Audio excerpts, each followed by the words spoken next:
नाम बोलो दोनों, अर्पणा और तिलकेश्वरी। शायद तिलकेश्वर महादेव का एक मंदिर तो राजस्थान में भी है, हमारे स्मरण में कहीं है वो, और पहाड़ी पर है, और उदयपुर साइड में या कहीं होना चाहिए, उसका हमको स्मरण कहीं नहीं आया। एक बार हमने उसको स्कंद पुराण के अंतर्गत उसको लिया था थोड़ा सा, तो तिलकेश्वर महादेव का एक मंदिर राजस्थान में, उसमें सीढ़ियाँ नहीं है, चेन पकड़कर चलना पड़ता है ऊपर पहाड़ पर। एक राजस्थान में ही है वो मंदिर तिलकेश्वर महादेव। तो दो नाम आते हैं, एक अर्पणा, एक तिलकेश्वर। सब लोग बोलेंगे पहला नाम कौन सा है? अर्पणा, और दूसरा नाम कौन सा है? तिलकेश्वरी। दो पार्वती जी के जो दो नाम हुए हैं ये बड़े विशेष। एक अर्पणा नाम, कभी कोई बच्चा शरीर से कमजोर है बहुत ज़्यादा, उसका शरीर उठता है, खड़ा होता है, गिर जाता है, पाँव काम नहीं कर रहा है, हाथ काम नहीं कर रहा, शरीर से बहुत दुर्बल है, बहुत कमजोर है, बहुत ज़्यादा कमजोर। तो शिव महापुराण में अर्पणा नाम की महत्वता कही है। सप्त बेलपत्र के कमल बनाना है, थोड़ा समझिएगा। सप्त बेलपत्र का कमल दल बनाना है। सप्त बेलपत्र का कमल दल कैसे बनेगा? जैसे सारी डंडियों को एक साथ कर लो और फिर उसको फैला लो, उसको सप्त बेलपत्र को चारों तरफ कमल दल जैसा, समझ में आ रहा है ना? उस पहले बेलपत्री को सब इकट्ठी कर लो, एक के साथ एक, 7 बेलपत्र एक के ऊपर एक रखकर इकट्ठी करो, और एकाग्रित करने के बाद उन बेलपत्र को चारों तरफ, डंडी बीच में हो और पत्तियों को चारों तरफ घुमा लो, उसको 7 बेलपत्र को कमल दल बना लीजिए। और अर्पणा माँ जगत जननी अर्पणा माता के नाम से किसी भी शिवालय में प्रदोष के समय पर, प्रदोष काल में उसको समर्पित कर दो। 7 ही चावल के दाने उस पर समर्पित कर दो, 7 चावल के दाने और 7 बेलपत्र वापिस लेकर आ जाओ। चावल का दाना सुबह के समय पीस कर या भोजन में मिलाकर, वो जो कमज़ोर बच्चा है, जो शरीर से बहुत कमज़ोर है, कोई अगर लकवे से ग्रसित हो जाता है, कोई पैरालिसिस हो जाता है, कोई का शरीर एकदम दुर्बल, कोई बीमारी के कारणवश हो जाता है, नहीं काम करता, उसके लिए भी काम करेगा। चावल का दाना सुबह सुबह पीस कर खिला दो, एक दाना, या फिर भोजन में मिलाकर खिला दो। बेलपत्र की पत्ती भले सूख जाए, उसको रखकर बारीक पीस कर उसको नरम कर कर या तो भोजन में मिलाकर खिला दो, ऐसे ही खा ले तो ऐसे ही खिला दो। 7 दिन का नियम पूरा करिए, आपको खुद मालूम पड़ेगा कि 9वें दिन से उसके शरीर में एक ऊर्जा आने लगेगी और वो धीरे धीरे अपने शरीर पर स्थिर हो। अर्पणा, पहले भगवान शंकर के नाम का जय घोष हो। बोल तिलकेश्वर महादेव की। भगवान शंकर तिलकेश्वर महादेव है और मां पार्वती तिलकेश्वरी। शिव बगला है, मां पार्वती बगला मुखी है। शिव ध्रुमवान है, पार्वती ध्रुमावती है। शिव कमल है, पार्वती कमलावती है। शिव भैरव है, पार्वती भैरवी है। शिव मातंग है, पार्वती मातंगी है। ऐसे स्वरूप, बड़ा सुंदर भाव शिव महापुराण का वर्णन किया। एक रेविका नाम की शिवजी की परम भगत थी, पर वो जितना शिव का गुणगान करती थी उतना वो देवी का गुणगान करती थी। महाराज, उसके पास पूजन करने के लिए कोई वस्तु नहीं होती थी, कोई वस्तु। माँ जगत जननी अम्बा जगदम्बा जगत धात्री दुर्गा भवानी माँ पार्वती जी शिव जी की साधना में डूबी हुई थी, और उसी समय ये रेविका पार्वती जी की साधना में डूबी हुई थी। रेविका की भक्ति बड़ी प्रबल थी। जैसे भगवान शंकर को शीतल जल पसंद है, वैसे ही जगत जननी दुर्गा भवानी को भी शीतल जल पसंद है। क्या चाहिए माता रानी को? दुनिया के लोग कहते हैं देवी जी के लिए चुंदड़ी चाहिए, देवी जी के लिए सुहाग सामग्री चाहिए, देवी जी के लिए पुष्प चाहिए, देवी जी के लिए गजरा चाहिए, देवी जी के लिए भोग चाहिए, देवी जी के लिए सीरा चाहिए, पूड़ी चाहिए, हलवा चाहिए, माता रानी के लिए ये चाहिए वो चाहिए। पर याद रखना, शिव महापुराण की कथा कहती है जिस लड़का लड़की की शादी ना हो, 25-30 साल के हो गए, 32 साल के हो गए, 40 साल के हो गए तो भी विवाह नहीं हो रहा, उसको एक नियम बना लेना चाहिए। नीम के पेड़ के नीचे घर में से 1 लोटा जल भरकर नीम के पेड़ में चढ़ाना प्रारंभ कर दो। जो कुल की देवी होती है वो स्वयं माद्य शक्ति शीतलता धारण कर कर उसका मंगल विवाह कराई देती है। यहाँ तो ठीक है, अपन लोग इधर राजस्थान और मध्य प्रदेश और उत्तर प्रदेश और अपन सब इस उत्तर साइड के निवासी हैं, पर यदि दक्षिण में जाएंगे ना तो दक्षिण में देवी जी के मंदिर से ज़्यादा नीम के पेड़ की पूजन होती है, माँ दुर्गा भवानी के रूप में, माँ आदिशक्ति के रूप में। माँ नीम के पेड़ को ही देवी माना जाता है, नीम के वृक्ष को ही माता माना जाता है। माता की पूजन ही नीम के वृक्ष को। भले 25 साल हो गए, 30 साल हो गए, 35 साल हो गए, 40 साल हो गए, विवाह नहीं हो रहा है, रोज एक नियम बनाओ। शंकर जी के मंदिर तो जाते ही हो जल चढ़ाने के लिए, 1 लोटा जल और ले जाओ, नीम के पेड़ में डाल के आओ, मंगल विवाह के लिए। देवी को क्या प्रिय है? माता रानी को क्या प्रिय है? शिव जी को क्या प्रिय है? शंकर भगवान को 1 लोटा जल, उसी तरह माता को भी 1 लोटा जल। अभी नवरात्रे चल रहे हैं, आप में से कई माताएं ऐसी होंगी जो माता रानी के मंदिर जाती होंगी, एक थाली में पीतल की मूर्ति रख देते होंगे, उसमें जल चढ़ाती होंगी। कई माता ऐसी होंगी जो जल चढ़ाने के लिए माता के मंदिर जाती होंगी अभी नवरात्रे में। आप में से कई माता ऐसी होंगी जो शीतला सप्तमी के दिन माता को 1 लोटा जल चढ़ाने के लिए जगत जननी के मंदिर पहुंची होंगी शीतला सप्तमी पर, शीतला अष्टमी पर गई होंगी जगत जननी की पूजन। अब माँ जगत जननी दुर्गा भवानी, माँ आद्य शक्ति पार्वती जी शिव की साधना में लगी हुई थी, और रेविका माँ आद्य शक्ति पार्वती की साधना में लगी हुई थी। रेविका के पास में कुछ भी नहीं है, बस जल चढ़ा रही है माँ को। जैसे शिव भक्त भगवान शंकर को जल चढ़ाता है, जैसे भगवान शंकर को जल चढ़ाया जाता है, वैसे रेविका माँ जगत जननी को, जगदम्बा को, अम्बा को, भवानी को जल चढ़ा रही। कुछ नहीं, केवल जल। और अभी आपको कथा में कहा, दुनिया कहती है कि माता रानी को प्रसन्न करना है तो ये देना पड़ेगा, वो देना पड़ेगा। लोग कहते हैं बलि देना पड़ेगी, ये देना पड़ेगा। कुछ नहीं। कितने भी पापी हो, कितना भी गलत काम कर लिया, कितना भी बेकार काम कर लिया, तो भी शंकर के मंदिर में जब आप जल चढ़ाने के लिए जाते हो, शिव शक्ति के रूप में और शक्ति शिव के रूप में उस जल को स्वीकार कर लेते हैं। शिव जी पे जो जल चढ़ता है,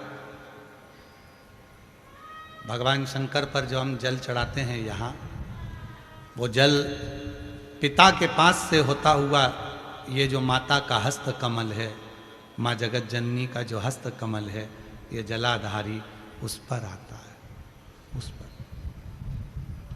किसी ने पूछा कि शिवजी पे चढ़ा हुआ जल जलाधारी पर जाता है, वो जलाधारी पर क्यों जाता है? तो भैया, बाप को मालूम है कि ये मेरी औलाद कितनी गंदी है, जल चढ़ा रही है, तुम माँ है, इस पे करुणा करना, कितना भी गंदा हो तो भी तू इसको स्वीकार कर कर पार लगा दे। शिव कहते कभी कभी भगवान शंकर की कथा कर रही है, जी ने ब्रह्मा और विष्णु से कह दिया, दुनिया का कोई भी व्यक्ति चाहे कितना पापी हो, अगर वो मुझे 1 लोटा जल चढ़ाएगा, भले मैं नहीं दे पाऊं, पर मैं जिस हस्त कमल पर बैठा हूं, जगत जननी जगदम्बा पार्वती के, किसी को मैं दूंगा, किसी को शक्ति, किसी को शिव, दोनों मिलकर उसके दुख मिटा देंगे, किसी की नहीं सुनेंगे। वो जल में इतना बल होता है, वो जल में किसी देवता को अलग अलग जल चढ़ाने की जरूरत ही नहीं है। जो शंकर भगवान को जल चढ़ाना प्रारंभ करता है, राम जी को भी जल मिलता है, कृष्ण जी को भी जल मिलता है, पितरों को जल मिलता है, आहूतों को जल मिलता है, वासुकों को जल मिलता है, सर्पों को जल मिलता है, किन्नरों को जल मिलता है, गंधर्वों को जल मिलता है, अप्सराओं को जल मिलता है। जो जल तुम शिव जी पे चढ़ा रहे हो, वो जल सब देवताओं को प्राप्त हो। आज फिर कह रहे हैं जो पहले कहा था आज फिर कहकर जा रहा है।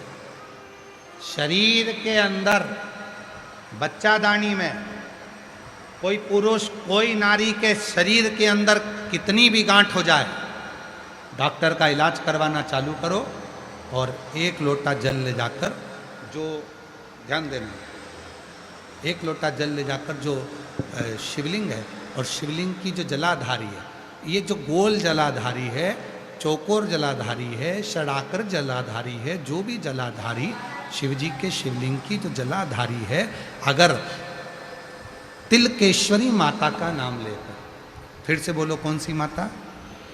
तिलकेश्वरी। डॉक्टर ने कह दिया कि चेस्ट में गठान है, डॉक्टर ने कह दिया बच्चादानी में गठान है, डॉक्टर ने कह दिया शरीर में गठान है, कोई पुरुष कोई स्त्री के पूरे शरीर में कहीं पर भी गठान, तिलकेश्वरी माता के नाम से इस जलाधारी पर यदि हम शीतल जल माँ जगतजननी जगदम्बा को तिलकेश्वर महादेव और तिलकेश्वरी महादेवी के नाम से जब चढ़ाना प्रारंभ करते हैं और उसी जल को सेवन करते हैं और वो गठान वाली जगह पर लगाना प्रारंभ करते हैं, 20 से 22 दिन लगेंगे, धीरे धीरे वो गठान गलते गलते गलते गलते शून्य पर आ जाए। 2 देवता का नाम स्मरण करिएगा, कौन कौन से? तिलकेश्वर महादेव और तिलकेश्वर महादेव, तिलकेश्वरी माता और तिलकेश्वर महादेव, तिलकेश्वर महादेव। 2 देवियों के नाम का स्मरण प्रत्येक घर में याद रखने वाला प्रसंग है, घर घर के बच्चों को याद रखना चाहिए। एक है अर्पण और दूसरी है तिलकेश्वर। कहीं गांठ हो गया तिलकेश्वर, गठिया हो गया, थायराइड हो गया, सोरायसिस हो गया, महाराज केवल ये जो स्थान है, ध्यान देना, पूर्ण जल नहीं चढ़ेगा, नहीं तो आप लोग पूर्ण जल की बात करें। आपको जो जल चढ़ाना है गठान के लिए भी, वो केवल जो ये आधा बिंदु है, चंद्र, आधा चंद्र जो माता का हस्त कमल है, जल को यहाँ नहीं लेके जाना है, आप कलश को केवल इसी स्थान पर आपको घुमाना है। जब लोटा घुमाएंगे तो यहीं जल चढ़ाएंगे, इसी स्थान पर, केवल जलाधारी वाले। दिख तो रहा है ना सबको? जम के तो बोलो। एक शिवलिंग रखा है पीछे, लाओ जरा शिवलिंग लाओ, हाँ लाओ जरा।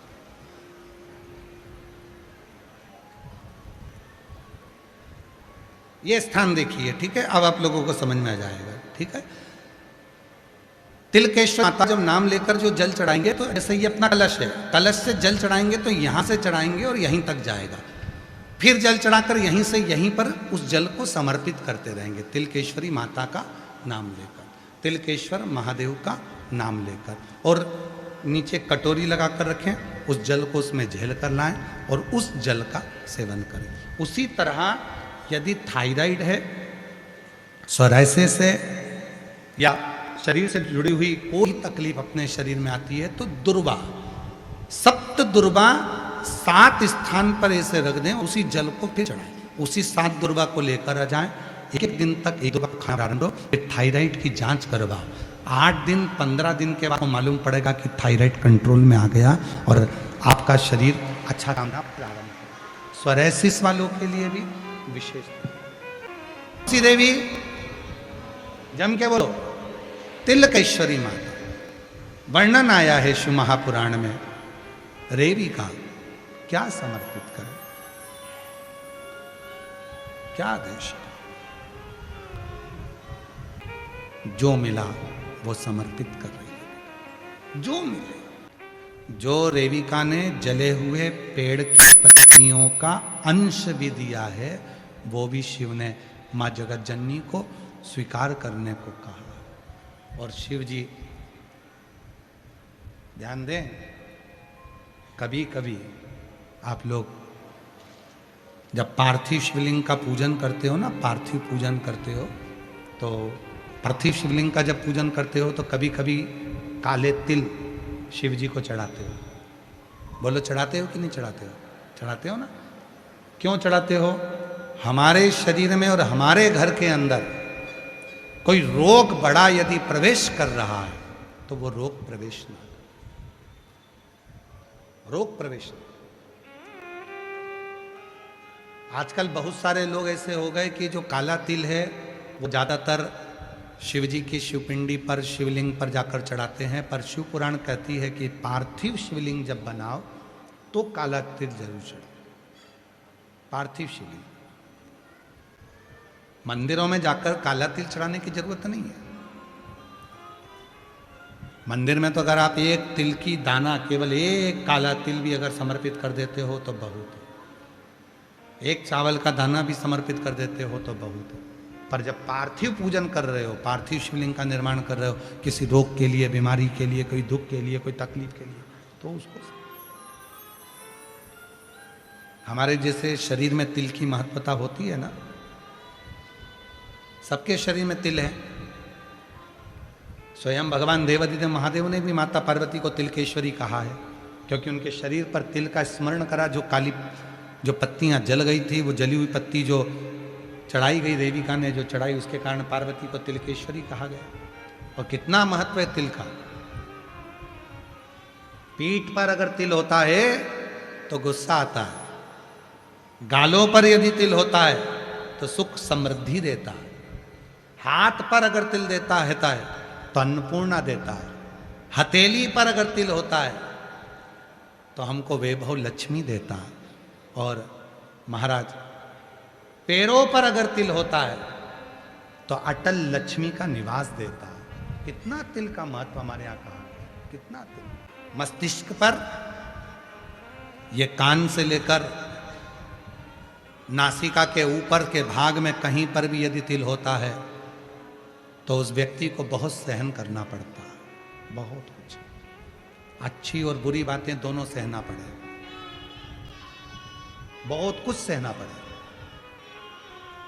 तिलकेश्वरी माता का स्मरण शिव महापुराण की कथा वर्णन करती है। शिव जी स्वयं आनंद के साथ अर्पण और तिलकेश्वरी का स्मरण करा।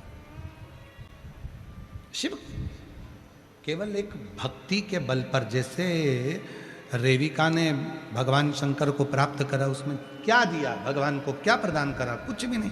क्या भगवान को देती है रेविका, कुछ नहीं। क्या मां जगत जननी को देती है रेविका, कुछ नहीं। केवल एक जली हुई पत्ती का भाग।